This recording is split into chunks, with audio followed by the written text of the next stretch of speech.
বন্ধুরা তোমরাই দেখো এরা কি করছে বুঝে পাচ্ছি না। দেখো কতগুলো ডিম দিয়েছে, প্রায় 5-6টা ডিম দিয়েছে। দেখো তোমরা নিজের চোখেই দেখো, এই যে ভেতরে ডিম আছে, দাঁড়াও দেখাচ্ছি তোমরা।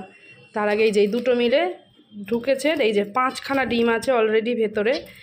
আর তার আগে দুটো দিয়েছে, মানে 7টা ডিম। আর এই যে দেখো নিজেদের ডিম এরা কীভাবে নিজেরা খায় আমি কি বলবো, মায়া মমতা নেই। শুধু ডিম পাচ্ছে আর খেয়ে যাচ্ছে, শুধু পার ডে একটা করে ডিম পাচ্ছে। এই নিয়ে প্রায় মনে হয় 10টা ডিম পাড়া হয়ে গেল, আর খায়া নিচ্ছে। মানে একটা ডিমে ঠিক মতন তা দিয়ে বেবি বের করছে না, সব ডিমগুলোকে খাচ্ছে। এই যে ভালো মন্দ খাওয়া পাচ্ছে, এখন ডিম সিদ্ধ দিচ্ছি, খাচ্ছে, প্লাস নিজেদের ডিম খাচ্ছে। আর তাহলে ডিমটা পাড়ার কী দরকার? নিজেদের ডিম নিজেরা খাবি তো, কী দরকার বলো? আমি বুঝে পাই না। তো এতদিন নাড়াইনি, এই জাস্ট আজকে দেখলাম যে এদের রহস্যটা কি। দেখি এর মধ্যে 5খানা ডিম, কালকে একটা ডিম খেয়েছে।